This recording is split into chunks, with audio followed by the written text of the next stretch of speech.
وہی بات کھیل میں سیاست، یہ افسوس کی بات ہے، اس طرح کیوں ہو رہا ہے؟ نہیں، میں اس کو دوسرے اینگل سے دیکھوں گا. اچھا دیکھیں، یہ معاملہ یہاں تک نہیں ہے. اگر ہاسٹیلٹی کو دیکھیں تو پاکستان اور انڈیا کے درمیان 48 کی جنگ، اور افسوس مجھے اس بات کا ہے کہ افغانستان کے پلیئرز نے بھی اور ان کے جو سپورٹرز آئے ہوئے تھے انہوں نے اچھے رویے کا مظاہرہ نہیں کیا. 67 کی جنگ، 71 کی جنگ، پھر کارگل کا معاملہ ہوا، آپ کے سامنے ہے. اصل میں افغانستان کے اندر جو بھی حکومت آئی ہے، ہم ظاہر شاہ کے دور سے شروع ہو جائیں، سردار داؤد کو لے لیں، پھر اس کے بعد ہم ملا عمر کی حکومت دیکھ لیں، جو آخری دن ہے پرٹیکولرلی اس کو ہم دیکھ لیں. پہلی بات تو یہ کہ وہ جو فرید صاحب تھے جن کی آصف صاحب کے ساتھ لڑائی ہوئی، آپ نے دیکھا وہ منظرنامہ، وہ جس طرح کے جیسچرز بنا رہے تھے ان کا کیچ پکڑنے کے بعد، اور جو اونچی آواز میں گلا پھاڑ پھاڑ کے وہ گالیاں بک رہے تھے. اس پہ بات کرنا چاہ رہا ہوں. دیکھیں، افغانستان کے اندر یہ ہے کہ افغانز پاکستان سے کیوں نفرت کرتے ہیں، اس کی میں 2-4 آپ کو لاجکس بتاتا ہوں. اس کے بعد ہم اشرف غنی کو دیکھ لیں، حامد کرزئی کا دور سے پہلے تھا. اب ہم پھر طالبان کی حکومت دیکھ لیں تو وہاں پر ہمارے خلاف ایک ہاسٹیلٹی ہے. ان کا وزیر دفاع جو ملا عمر کا بیٹا ہے وہ ہمارے خلاف کابل میں بیٹھ کے پریس کانفرنس کر رہا ہے. اچھا. ہمارے منصوبہ سازوں کو یہ سوچنا چاہیے کہ کس لیے ایک پوری کی پوری قوم ہمارے خلاف ہے. کابل کے اندر چند ایسی ایمبیسیز ہیں جن پر حملے ہوئے ہیں، جن میں سے ایک پاکستان کی ایمبیسی بھی شامل ہے. صحیح. یہ ہم کہتے ہیں جی ہمارا 5واں صوبہ بن گیا ہے، ہماری اسٹریٹجک ڈیپتھ ہو گئی ہے. یہاں قطعی طور پر نہیں. افغانستان ایک انڈیپینڈنٹ ملک ہے. صحیح. آپ کہتے ہیں جی ہم تو ان کو کھانے پینے کو دیتے ہیں. بھائی سمگل ہو کے گندم کہاں جاتی ہے؟ کون ملوث ہے اس میں؟ سمگل ہو کے چینی کہاں جاتی ہے؟ کون ملوث ہے اس میں؟ وہاں سے پلاٹینم کیسے آتا ہے؟ ٹھیک ہے. کون یہاں سے راستے دیتا ہے اگر وہاں جنگ ہوتی ہے ان کے الزام کے مطابق؟ اگلی سینز دیکھیں اس میچ پہ، میں آتا ہوں اس پہ. یہ اگلی سینز میں جو لوگ جو ویڈیوز پہ آ گئے ہیں ان کو یو اے گورنمنٹ ڈپورٹ کر دے گی، whether they are Pakistanis or whether they are Afghani spectators. So the question is کہ کیا یہ ایموشن کے اوپر ہی ہم نے ہر چیز دیکھنی ہے؟ ہم جو سب کانٹیننٹ پہ ہیں ہم سمجھتے ہیں کہ ہر میچ جیتنا ہمارے پاس فرینچائز ہے اس کی. یہ کسی کے پاس فرینچائز نہیں ہوتی ہے. پہلے آپ نے دیکھا تلخیاں ہوتی تھیں ہندوستان اور پاکستان کے میچ میں. یہ سیریز اور particularly after the T20 world cup last year, میں سمجھتا ہوں انڈین میڈیا کا بھی موڈ چینج ہو گیا ہے. انہوں نے تو پہلے وہ سٹیمپ لگا دیتے تھے ہم جیت گئے ہیں، آپ کون ہیں. آج ان کو پتہ چل گیا ہے کہ نہیں، یہ بیک فائر ہوا ہے اور ہوتا ہے. اور پہلا میچ ٹھیک ہے، آپ نے دیکھا ہندوستان جیتا، بڑا کلوز گیا پاکستان کا، 4 بالز کی بات تھی. اس کے بعد دوسرا میچ پاکستان جیتا، بہت کلوز گیا، پاکستان جیت گیا ٹیکنیکلی. پہلے انڈیا پھر پاکستان، اور اب افغانستان کی بات ہوئی. یہ تیسرا میچ جو امپورٹنٹ میچ افغانستان کے ساتھ، یہ بھی آپ نے دیکھو کلوز گیا ہے. کتنے بالز پہ؟ 2 بالز کے اوپر. اب 2 بالز کے اوپر آپ دیکھو you are going to the wire. یہ کیوں؟ انڈیا کو آپ نکال دو، میری نظر میں انڈیا ایک ورلڈ کلاس ٹیم ہے. افغانستان کو آپ دیکھو، اس ریڈ ہیرنگ نے پاکستان کو کتنا ٹف ٹائم دیا. یہ تو اگر نسیم شاہ آخری 2 بالوں پہ چھکا نہ لگاتا میچ تو ہم ہار گئے تھے. اور یہ کیوں ہم کرتے ہیں ایسی ٹیموں کے ساتھ؟ آپ نے آئرلینڈ کے ساتھ کیا، آپ نے بنگلہ دیش کے ساتھ کیا، آپ نے اس کے بعد نیدرلینڈز کے ساتھ کیا. آپ ہر ویک ٹیم کے ساتھ جا کے میچ ہار جاتے ہو. یہ کیا وجہ ہے؟ اور تکڑی ٹیم کے ساتھ آپ کھیلتے ہو. اس میں کمپلیسنسی ہے، اس میں نان پلاننگ ہے. ہم ایک جیتتے ہیں تو بس جیتتے ہی ہیں اور اسی کہتے ہیں نا ہائی روڈ پہ رہتے ہیں. آپ نے نیچے آنا ہے، جیتو ہارو پلان کرو. یہ پلاننگ نہیں کرتے، یہ بات نہیں کرتے، یہ صرف جیت کے اوپر جاتے ہیں. جیت is not the object, the continuity of your system, cricketing system is the object. یعنی کہ سر جو اسپیکٹیٹرز ہیں ان کے درمیان میں نظم و ضبط کس طرح پیدا کیا جائے گا؟ وہ یہ بڑا مشکل ہے کنٹرول کرنا. انگلینڈ میں جب فٹ بال کے میچز ہوتے ہیں اس سے زیادہ وائلنٹ سینز ہوتے ہیں. ٹھیک ہے. وہاں تو چاقو مار دیتے ہیں، اس طرح کی چیزیں ہوتی ہیں.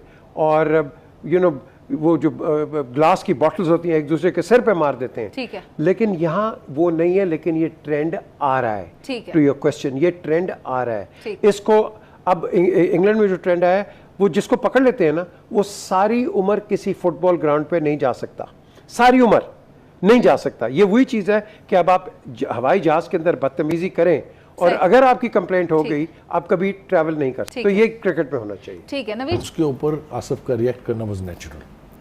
وہ دوسری بات ہے کہ میچ کی فیس کا جرمانہ دونوں کو ہوگا، لیکن یہ انیشیٹ کیا افغان پلیئر نے, کوئی دو رائے نہیں اس کے بعد.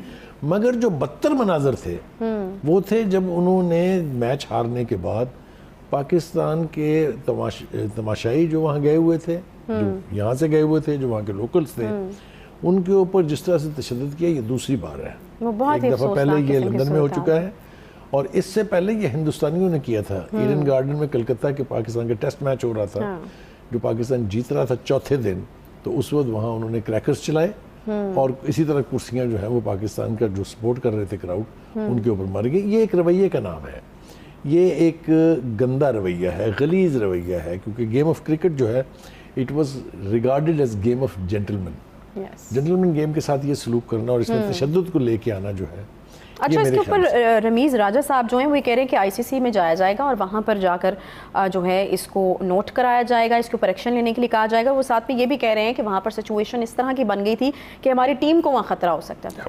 دیکھیں, ایک بات تو بالکل رمیز راجہ نے بالکل ٹھیک کہی ہے. دوسری بات, مجھے اس بات کا بھی افسوس ہے کہ یہ ٹیم جو آج یہاں انٹرنیشنل کمپٹیشن تک پہنچی ہے, اس کو ٹرین ہم نے کیا ہے. آپ کو یاد ہوگا انضمام الحق صاحب جو ہیں وہ کوچ تھے ان کے, انہوں نے اس ٹیم کو اس طرح سے ٹرین کیا کہ انٹرنیشنل کمپٹیشنز میں آ گئی, اور اب یہ ہمیں کو آنکھیں اور ابھی بھی ان کے کوچ جو ہیں وہ یونس خان صاحب ہیں. وہی کہہ رہا ہوں کہ یعنی ہمارے ہاتھوں وہ ہے نا کہ عمر گل بھی, ہاں, جن پتوں پہ تکیا تھا وہی پتے ہوا دینے لگے. یا ایک شاعر نے اور کہا تھا کہ جن پتھروں کو ہم نے عطا کی تھی دھڑکنیں, جب بولنے لگے تو ہم ہی پر برس پڑے.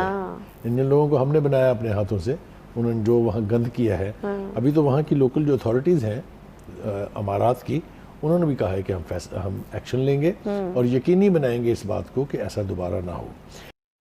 پہلی بات تو یہ ہے کہ پاکستان جو ہے وہ اس نے ماضی میں جب کولڈ وار کا سارا پروسیس ٹائم تھا تو پاکستان چاہتا تھا کہ افغانستان کے اندر ایک اسٹریٹجک ڈیپتھ ہو پاکستان کی, اور وہ بیسیکلی بھارت کی وجہ سے تھی. وہ کیا تھا کہ جی کل کو اگر پاکستان کو ایک سیکنڈ اسٹرائک نیوکلیر جو کیپیبلٹی چاہیے in case there is a nuclear war and there is a mutually assured destruction, یا اس طرح کا جو ہائپوتھیسس ڈیولپ ہوتا ہے, تو اس میں بیسیکلی پاکستان جو ہے وہ افغانستان کی ٹیریٹری استعمال کر سکے گا ٹو اٹیک انڈیا.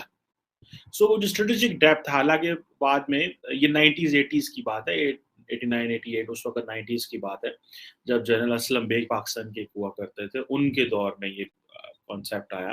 پھر جنرل پرویز کیانی آئے, ان کے دور میں یہ کہا گیا کہ ایسی کوئی بات نہیں ہے, ہم افغانستان کو اسٹریٹجک ڈیپتھ کے اینگل سے نہیں دیکھتے. تو پاکستان نے شروع سے افغانستان کو اس طرح دیکھا. دوسرا پوائنٹ بڑا اہم یہ ہے کہ پاکستان شروع سے یہ چاہتا رہا, these are the perspectives which come from Pakistan. Pakistan شروع سے یہ چاہتا رہا کہ افغانستان کے اندر ایک اسلامک گورنمنٹ ہو. یہ جو افغانستان کی جو اورینٹیشن ہے وہ پشتون نیشنلزم کے اوپر بیس نہ کرے یا ایتھنیسٹی کے اوپر بیس نہ کرے, بیکاز یہ جو ایتھنیسٹی ہے, یہ جو ٹرانس نیشنل کنیکشنز ہیں پشتون نیشنلسٹ کے, basically they could be a problem for Pakistan in future. So اس کو انڈرمائن کرنے کے لیے, اس پشتون نیشنلزم کو انڈرمائن کرنے کے لیے, اس کی ویلیو کم کرنے کے لیے جو اسلامک گروپس ہیں ان کو افغانستان میں ہوا دی گئی, ان کو بڑھاوا دیا گیا. طالبان کو کھڑا کرنا, جو کہ امریکہ, سعودی عرب, انٹرنیشنل کمیونٹی نے مل کے سب نے طالبان کو کھڑا کیا تاکہ ہم سوویت یونین کو کریں. اور اس وقت یہ تھا کہ بیسیکلی طالبان کو یہ کہا گیا کہ ہم سوویت یونین کے خلاف اس لیے ہیں بیکاز دے آر ایتھسٹ, اور وہ تو کسی خدا کو نہیں مانتے, تو ان کے ساتھ تو ہمیں جو ہے نا